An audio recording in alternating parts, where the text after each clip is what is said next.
Guys, what's up and welcome to Skrrt Garage. I'm extremely happy to have you on the channel today because behind me, my 2015 Jaguar F-Type R is about to get some serious power, at least 100 horsepower more, and I'm gonna show you guys exactly how to do it. What I have is the Velocity Stage 2 little handheld tuner in my hand, and I've shown you guys a million other times. It comes with a new belt and pulley as well.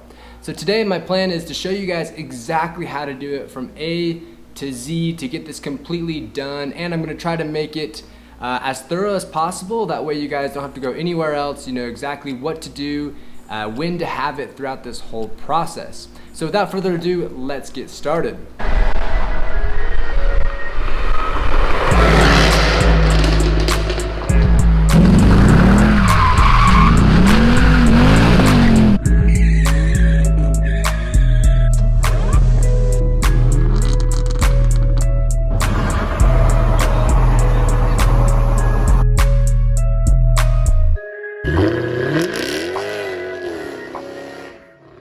And if you guys haven't already, please don't forget to give this video a big old thumbs up. Also, I love those positive comments down below. They make me feel like I should keep doing all these DIY videos.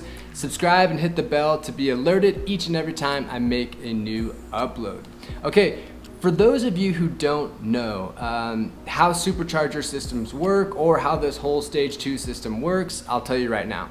Stage 1 on these cars is simply a tune.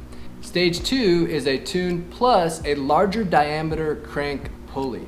Now I know this is gonna sound very rudimentary, but if you've ever looked at the front of the engine, you have belts, right? Those belts control your air conditioning, they control your power steering, they control all the accessories that your engine has to supply power to. And guys, your supercharger up on the top of your motor is really no different. It also has to be driven to force all that air into your intake and then obviously into the motor. So what we're gonna be doing is replacing the stock pulley in the middle with a larger one.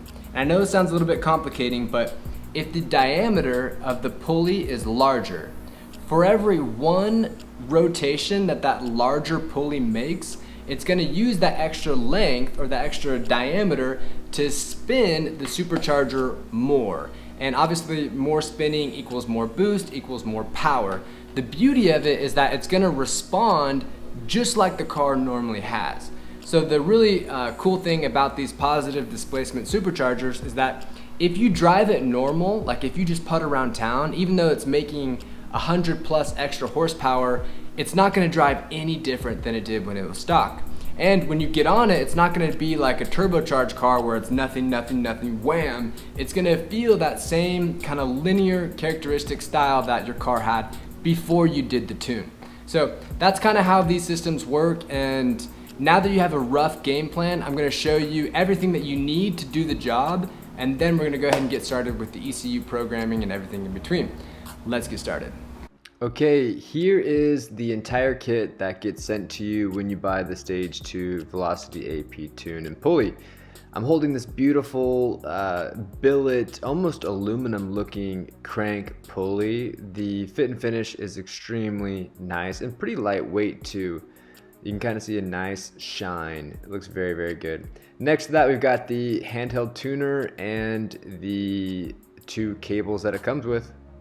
Okay, now that we kind of see what comes in the kit, what we have to do is get the necessary software in order to install the tune.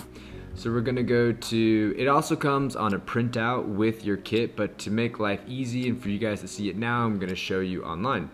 So you can go to VelocityAp instructions.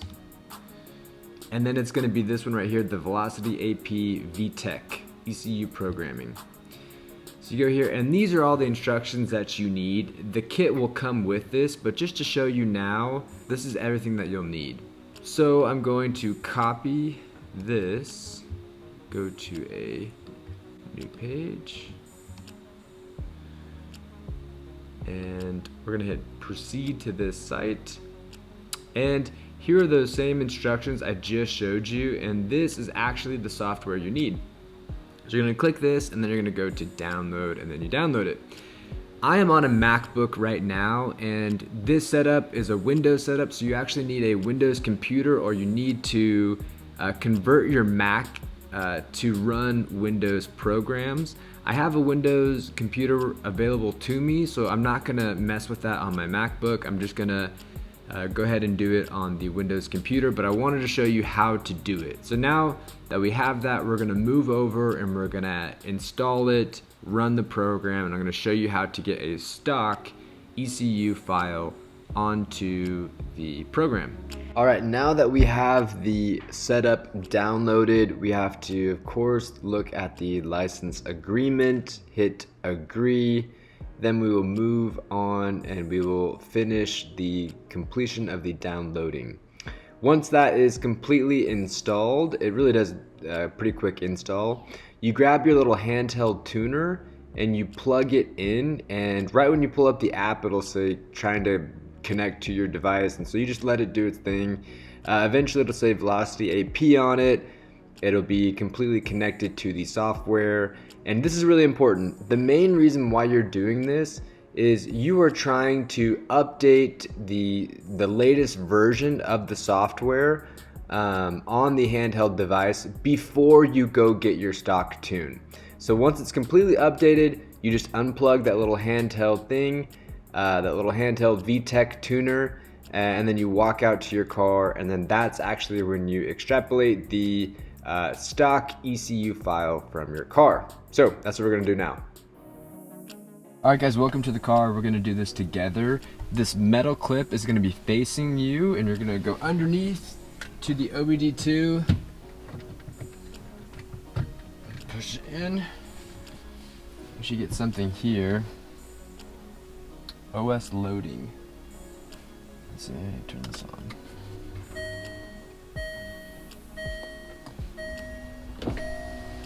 Turn the air conditioning off. Window down. Okay, now that this popped up, let's go to tuning. See, there's a list of cars, Audi, BMW. We're gonna click on Jaguar. Go over, F-type, click this little arrow down here to go to the next page. We have all the variants, and what we're gonna do is click on the F-type R coupe. Go over, key on, and confirm.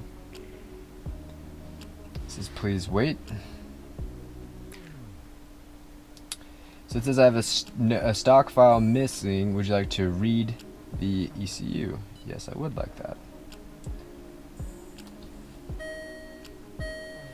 So when I read the instructions, it did say that you're going to see a lot of faults up here. Brake fault. Whoa. Reading in progress. Do not interrupt this process.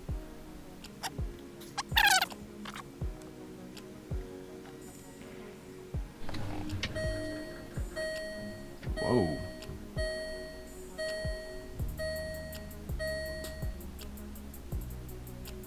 Reading completed.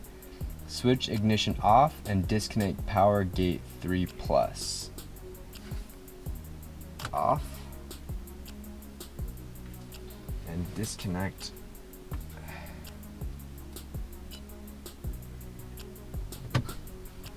Okay, once you are done uploading that stock ECU file from your car, you're going to come back inside, open this program. You will then make sure to grab the handheld device and plug it in. Once you plug the device in, it'll say identifying device. This is a great time to crack open an energy drink. Eventually the VelocityAp logo will pop up, and what you do is you upload with the download data icon your stock ECU file. Once you do that, it happens very quickly. You save it with the last 7 digits of your VIN and your name, and then you are good to go. After that, you will come to the VelocityAp website and click ECU file upload. Here you can enter your VIN, look up all the information you need, put your order number, year, make, model of your car, what handheld device you have. Then you will upload your file right there. Now, I'm going to stress this point because it is very important. Engine modifications. This means what you will have done to the car, not what you currently have. So in my case, I would have had to put intakes and stage 2, not just intakes, you know, because that's what they care about, knowing what the car will be, not what it currently is. So learn from my mistakes and do that. Alright, 1 to 2 days later and VelocityAp will send you back your modification file. So you log into Velocity and you hit get files. You'll then download that straight onto your desktop. Right now I'm opening up the software for VelocityAp. Because I've already plugged in the handheld device, it's going to connect with the software. The little green icon pops up, then you are in business. Just like every other time, immediately the little handheld tuner will try to update. You just click no, I do not want to update. It will still try to update something and it'll run a few loading bars. This is important. Now you go to upload data. Then you browse your desktop, you find the file that they sent you, and then you hit upload onto the handheld device. Once you do that, that is all you have to do. Now it's just plugging it in and then downloading it onto your car. So I believe now it is time to finally do the wrenching on the crank pulley. Okay guys, I think you can tell it is finally time. I've got the jack here, another jack over there, hood popped, some tools. I'm gonna bring everything else out here. Just want to say one thing before I get started. On DIYs, a lot of people want to know how long they take, and I understand because, you know, if you go to a shop or a dealership will tell you it's going to take 10 hours, and a forum member will tell you it's going to take 1 hour to make them sound like the ultimate mechanic. So what I'm going to do is actually time this in real time. If I stop to get some food or to take a break, then obviously I'll stop it, but I want you guys to know exactly how long this takes me. Granted, I'm not the fastest. I do like the adage, measure twice, cut once. So that's what I'm gonna do. Anyways, let's get started. Okay guys, these are all the tools that you are going to need. Not totally necessary, but will make your life way easier. Definitely make the job a lot faster. Let's go down the line. So these up here are purely just adapters. They make your life easy when trying to get to a tough spot. You will need a T50, a T30 Torx, an 8mm, a 10mm in 2 different sizes, and a 24mm socket. Besides that, you have your 1/4, 3/8, and 1/2, and then some screwdrivers and a flathead. Honestly, the only thing you guys might not have is the T50 and this 24mm socket, but you will need both of those very much. Those are indispensable tools right there. Okay, now you guys have it. All right, I am going to start by removing this intake plenum. Right now I'm doing a number 10mm bolt that holds down the right portion of the intake plenum. After that, we are going to move on to 3 8mm little hose clamps. There's one on either side and then one in the middle for the middle portion of the intake plenum. This technically, like I said, it's not necessary, but it just makes your life so much easier when you're getting the belt on. Here you just squeeze the sides and pull the little hose off. Once you've done all of that, you've moved the 3 little 8mm and the 1 10mm, and you unplug the hose. You just kind of massage it out. You know, go left and right, and then it kind of just comes free. And once it wiggles out, you can get a real good look at the inside. I had some kind of green pollen in there. It's kind of interesting.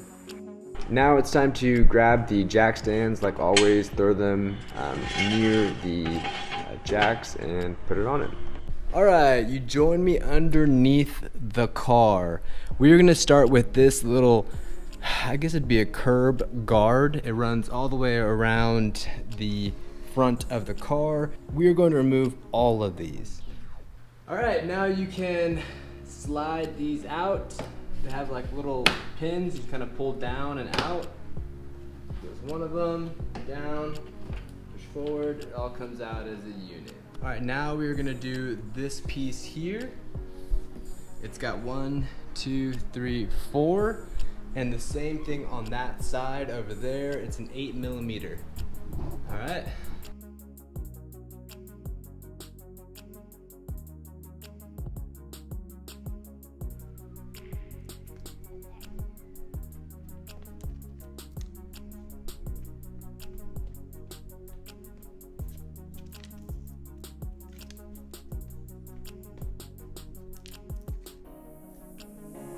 All right, here I have my 90-degree wrench with a Torx 30. There are a lot of Torx 30s. They're all around the outer seam, and there's 2 inside of the fender lining. So I'm gonna start by doing the fender linings on both sides. Then I'm gonna run the whole outside seam. Then I'm gonna pop underneath the car, and I'll show you right now. There are 4 that are hidden. One there, there, and there. And then holding up the back part, you have 2 Phillips and then 2 10mm bolts. You can see one there. And I think my game plan is to go ahead and remove the front 4 that are kind of hidden right there, prop it up with my knee, remove the Phillips, and then lastly remove the 10mm bolts because they're the strongest. Okay, we got that out. I think you guys can tell how many that is. I put the screws back where they went and the 10 back where it went, so I won't get confused down the road. But yeah, this is what we're looking like right now. Okay, here is a little sneak peek of what is to come. You can see the crank pulley up there. But to access it, what we're going to have to do first is remove this underbelly tray. It has 4 10mm bolts. You can see one there, and 2 others in the exact same spot on the other side. That's all you have to do. Space is tight, so I'm just gonna have to do this without a camera. And there it is, on the ground. It took 4 10mm bolts, and with that, that is everything off that we need in order to get this done. So let's check the time real quick.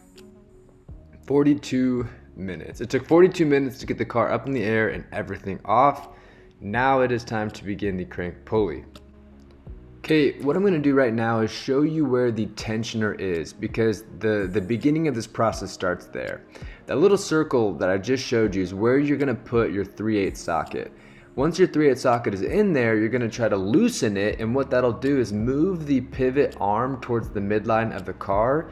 It'll loosen the belt, and it'll allow you to remove the belt from that tensioner. Once you do that, it'll no longer be taut, and you'll be able to work the belt around all the other pulleys down below the car. So I have just loosened that tensioner. Now I was able to work the belt off all the stuff underneath the car. So now that it's free, kind of dangling down there, I'm gonna jump up. I'm gonna go to the top portion of the car, and once I'm up there, what I'll be able to do is remove the belt from the idler pulley and the supercharged pulley. And once it's off those 2 areas, you can kind of just snake it down from the bottom side of the car and just kind of wiggle it, get it through all the accessories down there, make sure it's not hung up on anything, and then once you snake it through, it'll come right out. This is the portion of the installation video where you kind of need to take your time. I have the belt pulley, my 1/2 and my 3/8 torque wrenches. You will need both. I would recommend that you get different sizes, either both 3/8 or 1/2 and 1/3, because it's kind of tight up there, and if you have 2 1/2 inch size ratchets, it'll be too big. So on my 3/8 that I'm holding now, I've got a Torx 50. You need that to remove the 6 bolts around the pulley. And on the 1/2 ratchet, I have a 24mm socket. You'll need that to hold it in place. So what you're gonna do is hold that large center nut in place to not allow the crank pulley to move. And while you're holding that, you're going to release the 6 Torx 50s that are holding that pulley onto it. You have to do it one at a time. I recommend doing a triangle formation, 3 then 3, and we'll go from there. Okay guys, for obvious reasons I was not able to film that last portion because you do need two hands and it's a very tight space, but I do have both of them out. It came out pretty easy. What I would like to do now is measure them. I'm curious kind of how they stack up against one another. The new VelocityAp one definitely looks larger, so we're going to start with a measurement. It comes in at 7 inches and one little hash mark. So just a bit over 7 inches. I know these are generally measured in millimeters, but whatever. This, the stock one is about 6.5 inches exactly.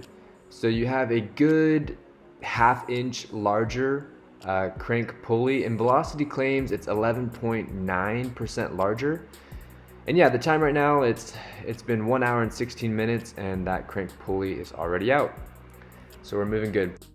One more interesting thing that I found is when you kind of hold these up and shake them around, the VelocityAp pulley is definitely lighter, and I don't know if that's ever mentioned. Okay, now we're going to turn our attention to removing the blue or red Loctite from the threads of the pulley that you just removed. I have a little kind of sharp picker that I use to remove the bulk of it, and then I come in with this copper wire brush to clean off the remaining parts of it.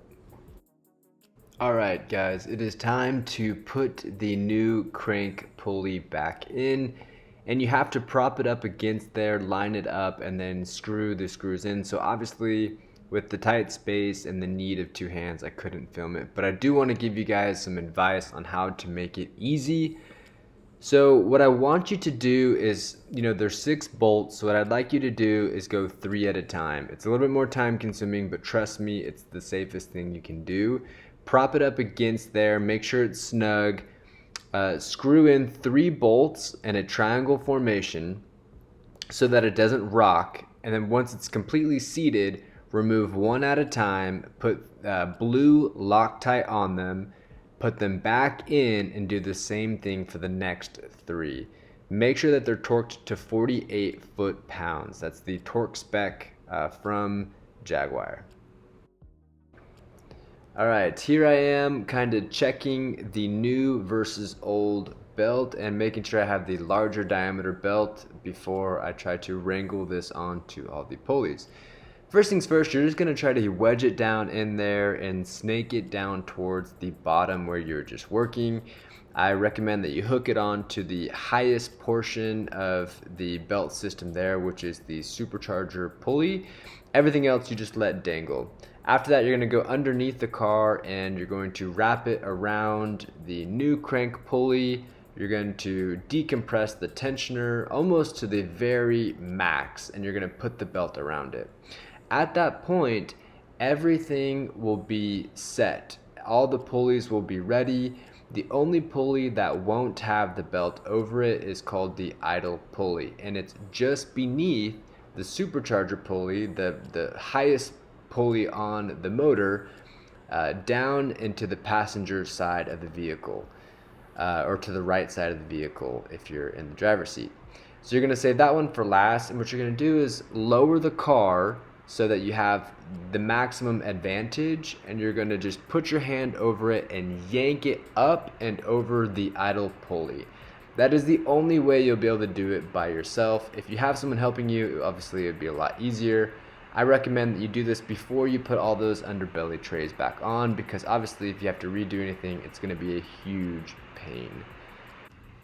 Alright, by this point you can almost taste that sweet victory. You just have to put this intake plenum back on, and then you'll be ready to start the motor. So don't forget, just those 8mm bolts right there and a 10mm to fasten everything back up.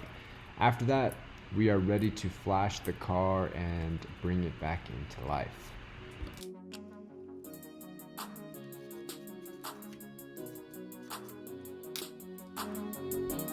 Okay, finally we're ready for another easy part. We are going to connect the VTech PowerGate 3 little handheld device, allow it to do its update, and we're going to hit yes. Upload the new software by clicking stage 2. then the little arrow to the right. And again, the installation process takes a few minutes. It has to shut the car down and rewrite the complete ECU. And I think it took about 3 to 4 minutes in real time. But yeah, guys, this is the simple and fun part, and then you finally get to start the car. So here, after you do it, if you want to double check, hit the little eye icon for information, and you can double check right there. It says stage 2. Now it's time for the fun stuff. Okay guys, moment of truth. It is finally time to start the car. And kind of funny, I'm actually on the phone right now with another F-Type R owner with a stage 2 kit from Velocity. We're just kind of talking about it. His YouTube channel is Supersport MTL. You should definitely check him out. He's got this car, Ferrari, some sweet, sweet stuff. Anyway, without further ado, let's start this puppy up. Wish me luck.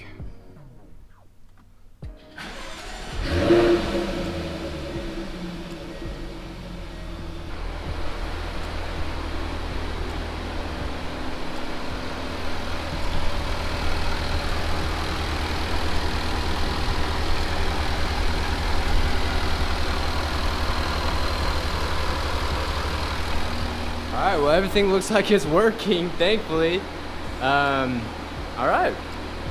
Guys, the tune is on, the car started, everything looks perfect. For those of you that are interested, it took exactly 4 hours and 26 minutes. I have to be honest, the hardest part of it and the most time consuming was definitely putting the belt on. I think if I had another person there to help me do it, I probably could have shaved like 20 or 30 minutes. That was honestly the hardest part for me. Besides that, everything went really smooth. It was a little bit difficult to film and to do it all by one hand, so I tried my very best to give you guys all the shots and pictures that you need. What I did not put in the video is me putting the underbelly pan and stuff like that back onto the car. That one, just make sure that when you put these like little trim pieces back on the underside of your front bumper, make sure you do it by hand. Don't use any power tools because it's very easy to strip stuff. I've learned that from past cars. Just do it by hand. But yeah, guys, besides that, the car is ready and it is fast, very fast. I'm actually gonna save the performance review for the next video. This video is already long enough, but I'm gonna do that dyno that a lot of you guys have been asking for, the post dyno. I will also be doing a drag race with a very special car. So all that is ready to go and in the works. I'm so excited to make those videos. If you want to see them, let me know down below in the comment section. Don't forget to give this a big ol' like and subscribe. Love you guys, be safe, and we'll see you next video. Peace.